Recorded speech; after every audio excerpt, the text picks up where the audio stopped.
Père, nous voulons te rendre grâce pour ce soir. Te recommandons ta parole, qu'elle soit esprit et vie, qu'elle délivre les enchaînés, qu'elle amène des multitudes à s'attacher davantage à toi. Merci pour cette grâce. Bénis ta parole au fond de chaque cœur. Au nom de Jésus, nous avons prié. Les sources de la malédiction et comment y remédier. Quatrième source de la malédiction de l'homme. Une femme un jour m'a appelé, m'a maudit à cause du ministère du dépouillement. J'ai prêché le dépouillement. Ça a influencé, vous voyez, ses proches. Voilà. Et elle n'était pas d'accord. Et elle m'a appelé directement. Elle m'a maudit. Mais la malédiction sans cause n'a pas d'effet. Moi, je suis un homme béni. Alléluia. Praise the living God. La malédiction de l'homme n'a pas de pouvoir sur toi. Parce que j'ai une base solide, j'ai une alliance avec Dieu. Je prêchais la parole de Dieu. Si tu n'acceptes pas la parole que je prêche, si que tu me maudis à cause de ça, tu perds ton temps. Praise the living God. Donc la malédiction de l'homme n'aura aucun effet sur vous si vous avez une alliance solide avec Dieu. Nous allons le prouver dans les Écritures. Nous sommes dans Nombre chapitre 23. Nombre chapitre 23, le verset 21. Balak voulait qu'on maudisse Israël. Mais Israël avait une solide alliance avec Dieu. Israël avait quoi? Une solide alliance avec Dieu. Il n'aperçoit point d'iniquité en Jacob. C'est ce qui rendait l'alliance solide. Il ne voit point d'injustice en Israël. C'est ce qui rendait l'alliance solide. L'Éternel son Dieu est avec lui. C'est ce qui rendait l'alliance solide. Il est son roi. C'est ce qui rendait l'alliance solide. L'objet de son allégresse. C'est ce qui rendait l'alliance solide. Dieu les a fait sortir d'Égypte. Ils n'étaient plus en Égypte. Vous n'êtes plus dans le monde. Vous n'êtes plus dans le péché. Vous n'êtes plus dans la mondanité. Vous n'êtes plus dans l'immoralité sexuelle. Vous n'êtes plus dans les pratiques mondaines. Dieu les a fait sortir d'Égypte. Il est pour eux comme la vigueur du buffle. C'est ça qui rendait l'alliance solide. C'est pourquoi la Bible dit l'enchantement ne peut rien contre Jacob. Alléluia. Les bénédictions de Dieu ne peuvent être renversées par la méchanceté de l'homme. Notez-moi ça. Les bénédictions de Dieu ne peuvent être renversées par la méchanceté de l'homme. Vous savez, si Dieu vous a béni, c'est qu'il vous a béni. Satan même a pensé qu'il renversait totalement les bénédictions de Job, n'est-ce pas? Qu'est-ce qui s'est passé? Job a eu combien? Le double. Nous sommes dans Nombre toujours, le chapitre 23. Nombre chapitre 23, le verset 20. Nombre 23, le verset 20. Voici, j'ai reçu l'ordre de bénir. Et il a béni. Je ne le révoquerai point. C'est-à-dire que, vous voyez, personne ne peut révoquer la bénédiction de Dieu. Révoquer, c'est annuler. Révoquer, c'est annuler. C'est pourquoi il dit les bénédictions de Dieu ne peuvent être renversées par la méchanceté de l'homme. La méchanceté de Balak ne pouvait pas révoquer la bénédiction de Dieu. Alléluia. La méchanceté d'un sorcier dans ta famille ne peut pas révoquer la bénédiction de Dieu. La méchanceté d'un collègue de service ne peut pas révoquer la bénédiction de Dieu. Quelle assurance? C'est une assurance bénie. Écoutez-moi, quand Dieu prononce une bénédiction sur votre vie, Satan ne peut la révoquer. Aucun agent du diable ne peut révoquer votre bénédiction, à moins que vous avez rompu l'alliance. La Bible dit, celui qui renverse une muraille sera mordu par le serpent. Satan est le serpent. Si vous renversez la muraille du salut, la muraille de la justice, la muraille de la vérité, de la sainteté, vous pouvez être mordu. Mais quand vous gardez l'alliance, aucun agent du diable, aucun sorcier ne peut révoquer la bénédiction de Dieu sur votre vie. Nous sommes dans Genèse 12, le verset 1 à 3. Genèse chapitre 12, le verset 1. L'Éternel dit à Abraham, va-t'en de ton pays, de ta patrie et de la maison de ton père. Dans le pays que je te montrerai, je ferai de toi une grande nation. Et je te bénirai. Je rendrai ton nom grand. Et tu seras une source de bénédiction. La Bible dit que le croyant doit être une source de bénédiction et non une source de malédiction. Je refuse d'être une source de malédiction. Je serai une source de bénédiction pour mon pays. Je serai une source de bénédiction pour ma famille. Je serai une source de bénédiction pour les croyants. Je serai une source de bénédiction pour le monde. Je bénirai ceux qui te béniront. Verset 3 s'il vous plaît. Et je maudirai ceux qui te maudiront. Qu'est-ce que ça voudra dire? Si vous êtes en alliance avec Dieu, ouvrez les yeux maintenant. Quiconque tente de vous maudire sera maudit. C'est pourquoi, faites attention. Vous ne connaissez pas l'alliance que quelqu'un a, l'autel qui est derrière une personne, et vous tentez de maudire la personne, vous serez maudit. Vous ne savez pas l'autel qui supporte quelqu'un, qui est derrière quelqu'un. Vous ne savez pas que c'est l'autel de Dieu. Le Seigneur dit, quiconque essaie de te maudire sera maudit. Nous avons là une puissante révélation.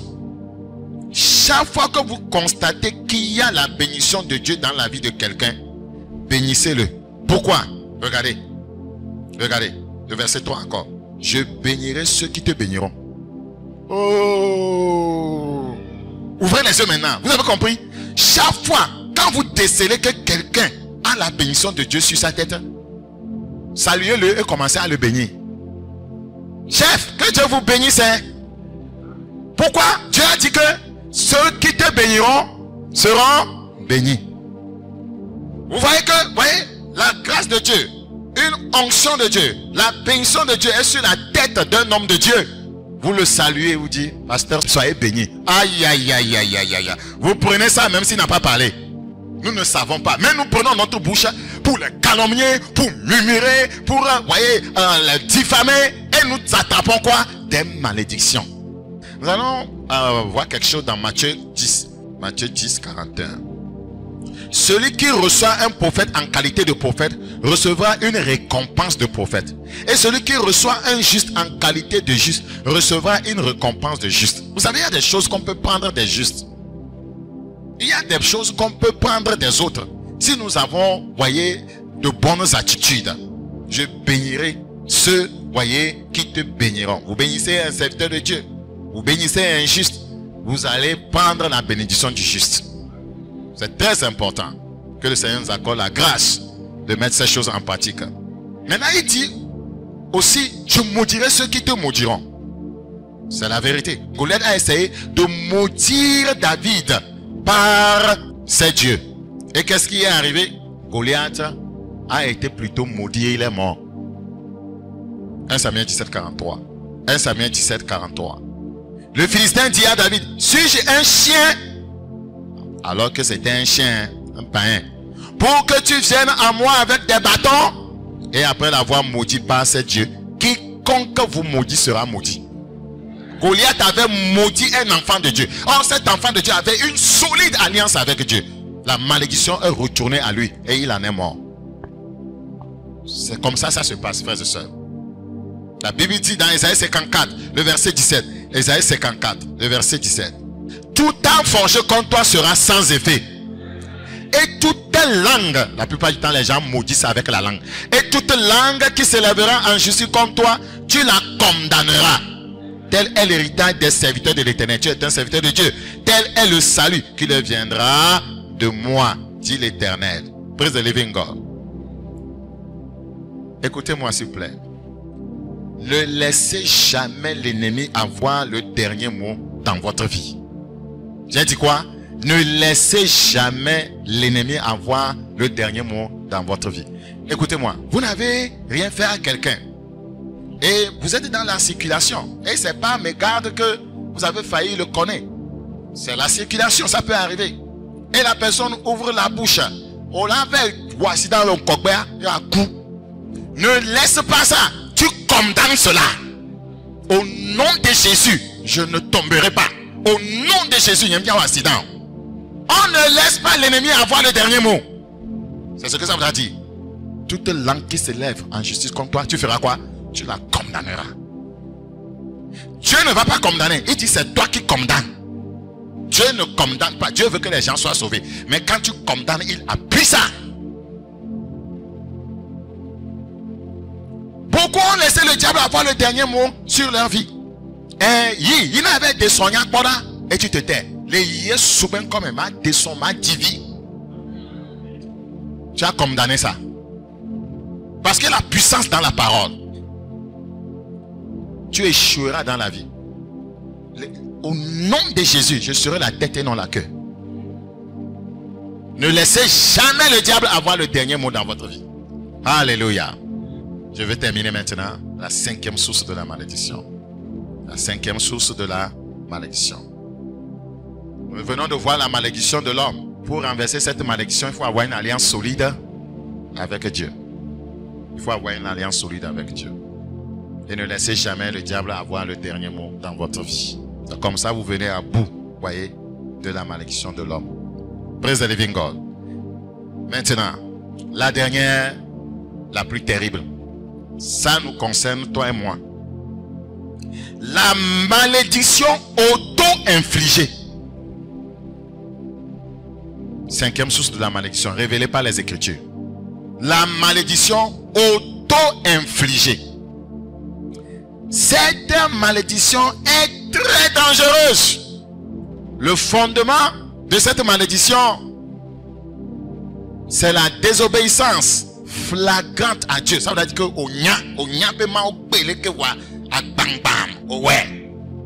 c'est la désobéissance flagrante à Dieu, à sa parole et le mauvais usage de la langue. Je reprends. La malédiction auto-infligée. Le fondement de cette malédiction, c'est la désobéissance flagrante à Dieu, à sa parole et le mauvais usage de la langue. C'est la source des malédictions auto-infligées. Matthieu chapitre 25, le verset 41. Ensuite il dira à ceux qui seront à sa gauche, retirez-vous de moi, maudits. Pourquoi le Seigneur les appelle maudits? Allez dans le feu éternel qui a été préparé pour le diable et pour ses anges. Il va leur donner la raison. Car j'ai eu faim et vous ne m'avez pas donné à manger. C'est une désobéissance de la parole de Dieu. C'est pourquoi ils sont maudits. Dieu a dit de partager notre pain avec celui qui n'en a pas. Quand j'ai eu faim et vous ne m'avez pas donné à manger, j'ai eu soif et vous ne m'avez pas donné à boire, j'étais étranger et vous ne m'avez pas recueilli. Dieu a dit dans sa parole d'être hospitalier. J'étais nu et vous ne m'avez pas vêtu. Dieu a dit dans sa parole, si vous avez 2 tuniques, donnez une à celui qui n'en a pas. J'étais malade et en prison et vous ne m'avez pas visité. C'est un enseignant de visiter les malades et de prier pour eux. La malédiction auto-infligée. C'est-à-dire, au nyanko là, au moué, Jésus les appelle maudits. La vie chrétienne, ce n'est pas de l'amusement. Et nous dit,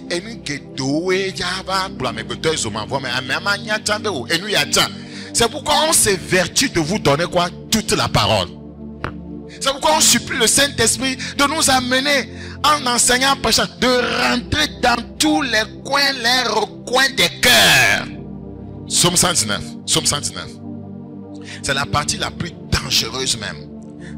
Parce que plusieurs croyants, les 4 premières malédictions dont je viens de parler, vous voyez, pratiquement, on ne les retrouve pas là-bas. Mais la malédiction auto-infligée, beaucoup sont dedans. Psaume 119. Tu menaces les orgueilleux. C'est maudit. Dieu appelle les orgueilleux comment? Non, mes amis. Dieu appelle les orgueilleux comment?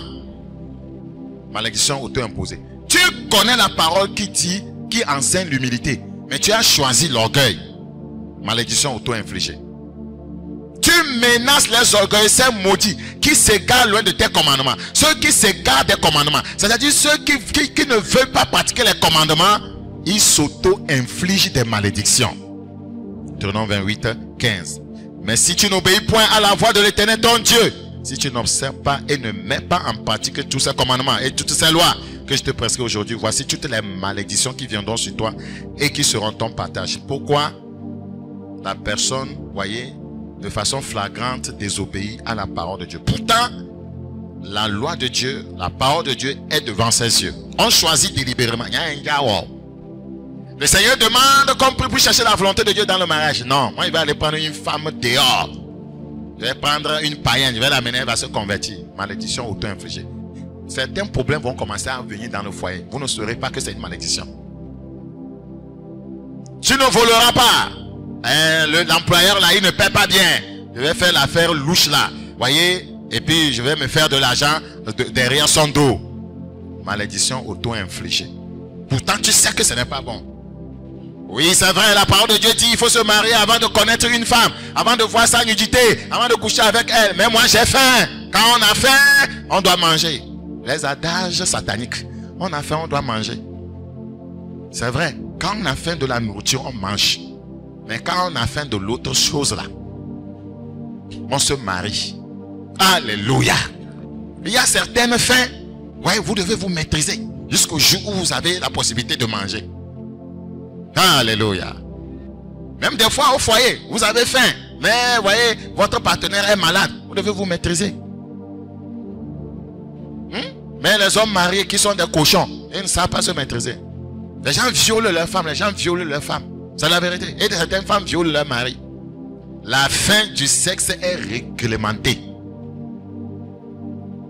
Il n'y a pas service libre là-bas. Le service libre, voyez, a une condition. C'est dans le foyer. Et même dans le foyer, le service libre doit demander l'assentiment, voyez, des deux partenaires. Le consentement mutuel. Beaucoup de personnes sont responsables de leur destinée tronquée. Destinée ratée. Parce qu'ils sont responsables des malédictions qui ont surgi dans leur vie. Proverbe chapitre 1, le verset 25. Puisque vous rejetez tous mes conseils. Ils connaissent les conseils, mais ils les ont rejetés. C'est là que vient la malédiction auto-infligée. Et que vous n'aimez pas mes réprimandes. Moi aussi je rirai quand vous serez dans le malheur. C'est la malédiction. Je rirai quand vous serez dans le malheur. Je me moquerai quand la terreur vous saisira. Quand la terreur vous saisira comme une tempête et que le malheur et que la malédiction vous enveloppera comme un tourbillon. Quand la détresse et l'angoisse fondront sur vous. Alors ils m'appelleront et je ne répondrai pas. Ils me chercheront et ils ne me trouveront pas. Parce qu'ils ont haï la science. Ils avaient la science, c'est-à-dire la connaissance, mais ils l'ont haï. C'est pourquoi ils se sont auto-infligés la malédiction. Et qu'ils n'ont pas choisi la crainte de Dieu. Ils connaissaient la crainte de Dieu, ils ont choisi autre chose. Parce qu'ils n'ont point aimé mes conseils. Ils les ont écoutés, mais ils ont refusé les conseils de Dieu. Et qu'ils ont dédaigné toutes mes réprimandes. Ils se nourriront du fruit de leur voix. Ils se rassasieront de leurs propres conseils. La malédiction auto-infligée. Quand la résistance des stupides les tue et la sécurité des insensés les perd. Mais celui qui m'écoute reposera avec assurance. Il vivra tranquille et sans craindre aucun mal. Praise the living God. Nous avons besoin de la grâce de Dieu pour lui obéir et pratiquer sa parole. Jérémie chapitre 2, le verset 15. Contre lui, les lionceaux rugissent, poussent leurs cris et ils ravagent son pays. Ses villes sont brûlées. Il n'y a plus d'habitants. Oui, jusqu'au verset combien? 19 je crois. Même les enfants de Noph et de Tahpanès te briseront le sommet de la tête. Cela ne t'arrive-t-il pas parce que tu as abandonné l'Éternel, ton Dieu, lorsqu'il te dirigeait dans la bonne voie? Oui, et nous qui les Jodé Jiware, et les TPB pas Jodé Jiwe, avec Mao le ploto monué dia, obé. Verset 17, s'il vous plaît. Cela ne t'arrive-t-il pas parce que tu as abandonné l'Éternel ton Dieu lorsqu'il te dirigeait dans la bonne voie? Lorsqu'il te dirigeait dans la bonne voie par rapport à ton mariage, tu as refusé. Lorsqu'il te dirigeait dans la bonne voie pour que tu fasses tes restitutions, tu as refusé. Lorsque tu dirigeais dans la bonne voie pour que tu abandonnes la vie d'immoralité sexuelle, tu as refusé. Et maintenant, le problème est là. La malédiction est là. Tu te l'es auto-imposé. Et maintenant, qu'as-tu à faire? D'aller en Égypte pour boire l'eau du Nil? Qu'as-tu à faire d'aller en Assyrie pour boire l'eau du fleuve? Regardez le verset 19. Ta méchanceté te châtira. Ta méchanceté te châtira. Malédiction auto-infligée. Ta méchanceté te châtira. Et ton infidélité te punira. Ceux qui sont infidèles à leur femme, qui vivent dans la tutelle, ton infidélité te punira. Oh, madame, tu n'as pas besoin d'en aller aux mains pour battre ton mari. Non. Son infidélité va le punir. Malédiction auto-imposée. Ton infidélité te punira. Tu sauras et tu verras que c'est une chose mauvaise et amère d'abandonner l'Éternel ton Dieu et de n'avoir de moi aucune crainte. dit le Seigneur l'Éternel des armées. Malédiction auto-imposée. Frères et sœurs, suivre le style de vie du monde, c'est s'auto-imposer des malédictions. La Bible nous a dit, nous n'avons pas reçu l'esprit du monde, mais l'esprit qui vient de Dieu, afin que nous connaissions ce que Dieu nous a donné par sa grâce. Se moquer des paroles d'un serviteur de Dieu, c'est s'auto-infliger une malédiction. Maintenant, je voudrais chuter par, voyez, le mauvais usage de la langue qui amène des malédictions sur plusieurs. Le mauvais usage de la langue. Disons que la malédiction auto-infligée a pour fondement, voyez, la désobéissance flagrante à Dieu, à sa parole et au mauvais usage de la langue. Je vous ai fait comprendre par les Écritures la désobéissance à la parole de Dieu, voyez, et à Dieu. Maintenant, voyons le mauvais usage de la langue. 2 Rois chapitre 7, le verset 1-2. Élisée dit, écoutez la parole de l'Éternel. Ainsi parle l'Éternel. Demain, à 7 heures, on aura une mesure de fleur de farine pour un cycle et 2 mesures d'orge pour un cycle à la porte de Samarie. L'officier sur la main duquel s'appuyait le roi répondit à l'homme de Dieu. Répondit à l'homme de Dieu. Quand l'Éternel ferait des fenêtres au ciel, pareille chose arrivera-t-elle. Et Élisée dit, tu le verras de tes yeux, mais tu n'en mangeras point. C'est lui-même qui s'est infligé cette malédiction par le mauvais usage de sa langue. Regardez le verset 19. Et l'officier avait répondu à l'homme de Dieu, quand l'Éternel fera des fenêtres au ciel, pareille chose arrivera-t-elle. Et Élisée avait dit, tu le verras de tes yeux, mais tu n'en mangeras point. C'est en effet ce qui lui arriva. C'est en effet ce qui lui arriva. C'est en effet ce qui lui arriva. Il fut écrasé à la porte par le peuple et il mourut. Faites attention à ce qui sort de votre bouche. Ne vous laissez pas emporter par vos émotions, vos sentiments et dire des choses, voyez, qui vont vous détruire à jamais. S'il te plaît, garde la porte de ta bouche. 2 Rois 2, 23. 2 Rois, chapitre 2, le verset 23. Il monta de là à Bethel. Et comme il cheminait à la montée, des petits garçons sortis de la ville, mauvais usage de la langue, et se moquèrent de lui. Ils se sont moqués de l'homme de Dieu. Ce n'est pas parce qu'il y a des faux serviteurs de Dieu, des faux prophètes. Ce n'est pas parce qu'il y a des gens qui font des choses anti-scripturelles que tout le monde est comme ça. Faites attention. Ils l'insultaient, ils se moquèrent de lui. Ils lui disaient, monte chauve, monte chauve. Il se retourna pour les regarder. Je disais, il y a certains hommes de Dieu, il ne faut pas s'amuser avec eux. Parmi eux se trouvait Élisée. Il se retourna pour les regarder. Et... ah bon, plein ma séville. Alors tu m'as plein. Alors 2 ours sortirent de la forêt et déchirèrent 42 de ses enfants. Ah! 42 enfants! C'est énorme. Nous devons apprendre à nos enfants de ne pas insulter les gens. Il y a des enfants, un petit enfant va ouvrir sa bouche. Et toi, grande personne, ça dit qu'on l'a dit doko. Et d'abord criader. Et puis, voyez que tu ne sais plus quoi faire, quoi. Élisée savait quoi faire. Je dis, Élisée savait quoi faire. Apprenons à nos enfants à respecter les hommes de Dieu. À respecter les serviteurs de Dieu. Tout le monde, voyez, n'est pas mauvais. La malédiction a été imposée. Beaucoup sont dedans. Même les pasteurs. Tu attaques l'autre pasteur. Tu dis des choses que tu ne sais pas. Ce n'est pas parce que tu es pasteur. Dieu ne fait pas exception de personne. Que Dieu nous fasse grâce. Évitez de vous moquer du mouvement de Dieu. On ne se moque pas aussi du mouvement de Dieu. Le Saint-Esprit est en train de faire des choses. Tu dis que, voyez, c'est les mauvais esprits. Le blasphème contre le Saint-Esprit. Voilà l'offipodé. Ne vous moquez pas du mouvement de l'esprit. Tu ne sais pas si c'est l'esprit ou ce n'est pas l'esprit. Tais-toi. Oh, comment quelqu'un peut faire la main comme ça et quelqu'un va tomber? Mon ami, tais-toi, c'est mieux pour toi. Sous l'onction, quelqu'un peut faire vraiment la main comme ça. Et l'onction va prendre quelqu'un. C'est la vérité. Des fois, quand on amenait les démoniaques auprès de Jésus, de loin, quand le démon voit Jésus, le démon fait quoi? Il se jette par terre et commence à crier. Reste là-bas. Il y a des onctions. Il dit que, oh, c'est quoi ça? C'est quoi ça? Celui-là, c'est un faux. Il est parti voir les Akbali Bekbabo. Et voilà, Akbali Bekbabo va te maudire. Si vous voulez parler, si votre bouche, voyez, vous pousse à parler, utilisez la loupe de la parole. Allez vérifier, allez analyser. Agissez comme les chrétiens de qui? De quoi? De Béret. Ecclésiaste 5:5. Ne permets pas à ta bouche de faire pécher ta chair. Le péché est une malédiction. Ne permets pas à ta bouche de faire pécher ta chair. Et ne dis pas en présence de l'envoyé que c'est une inadvertance. Pourquoi Dieu s'irriterait-il de tes paroles?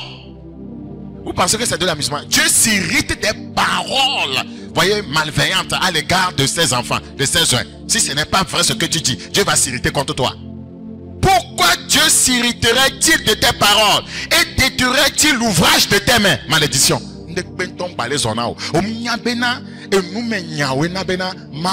Voyez, il y a des gens qui se maudissent sans savoir.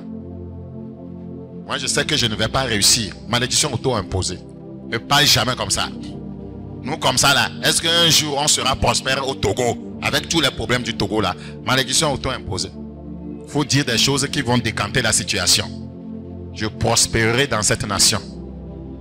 Je prospérerai dans cette nation. Alléluia. Avant que Dieu ne te frappe à cause de tes paroles, répands-toi et fais tes restitutions. Je vais lire ce passage et m'arrêter. Nous sommes dans Psaume 59, le verset 12. Psaume 59, le verset 12. Ne les tue pas, de peur que mon peuple ne l'oublie. Fais-les errer par ta puissance et précipite-les, Seigneur, notre bouclier. Leur bouche pêche à chaque parole de leurs lèvres. C'est dangereux. Avant d'ouvrir la bouche, réfléchis. Et c'est pas, mais quand tu as dit quelque chose et l'esprit te condamne, te dit tu as mal parlé à ton frère, tu as mal parlé à ta soeur. Rappelle-lui, fais la correction immédiatement, s'il te plaît. Regardez, qu'ils soient pris dans leurs propres orgueils. Ils ne profèrent que malédiction et mensonge. Quand tu pêches à chaque parole, tu profères des malédictions sur ta propre vie. Que Dieu nous fasse grâce. Psaume 109, le verset 18. Qu'il revête la malédiction comme son vêtement. Qu'elle pénètre comme l'eau dans son intérieur, comme de l'huile dans ses os. Qu'elle lui serve de vêtement pour se couvrir, de ceinture dont il soit toujours saint. Tel soit de la part de l'Éternel le salaire de mes ennemis, de ceux qui parlent méchamment de moi. Vous voyez, ça vient de la langue. Ces malédictions, ça vient du mauvais usage de la langue. Regardez, regardez. La Bible dit, tel soit de la part de l'Éternel le salaire de mes ennemis et de ceux qui parlent méchamment de moi. Ne parlez pas méchamment de quelqu'un. Vous vous auto-infligez des malédictions. Ce que je dis, c'est ce que nous voyons dans le corps de Christ. Les pasteurs parlent méchamment des uns des autres. Les fidèles parlent méchamment des uns des autres. Chaque fois que vous parlez méchamment des gens, vous vous revêtez des malédictions comme un vêtement. Et après, vous ne comprenez pas votre vie. Et après, vous ne comprenez pas ce qui vous arrive. Et après, vous ne comprenez pas les blocages. Ésaïe 28, 22. Maintenant, ne vous livrez point à la moquerie, de peur que vos liens ne soient resserrés. C'est comme ça que vous allez vous débarrasser de cette malédiction. Maintenant, c'est le temps de renverser cette malédiction auto-infligée. Maintenant, ne vous livrez point à la moquerie, de peur que vos liens ne soient resserrés. Vos liens seront comment? Resserrés. Si vous continuez, les liens dans votre vie, la captivité dans votre vie sera resserrée. Plusieurs resserrent leurs liens sans le savoir, parce qu'ils ne veulent pas pratiquer la parole de Dieu. J'ai peur de ce passage. Maintenant, ne vous livrez point à la moquerie. Je ne me moquerai plus de quelqu'un. De peur que vos liens ne soient resserrés. Car la destruction de tout le pays est résolue. Je l'ai appris du Seigneur, de l'Éternel des armées. La Bible dit dans Jude, je vais m'arrêter là probablement, Jude 1, 17. Mais vous, bien-aimés, souvenez-vous des choses annoncées d'avance par les apôtres de notre Seigneur Jésus-Christ. Il vous disait qu'au dernier temps, il y aurait des moqueurs, marchant selon leur convoitise impie. Ce sont ceux qui provoquent des divisions, hommes sensuels, n'ayant pas l'esprit. Il faut vous séparer de telles personnes qui provoquent des divisions, hommes sensuels, hommes charnels, des moqueurs. Il faut vous séparer de telles personnes. C'est tellement important.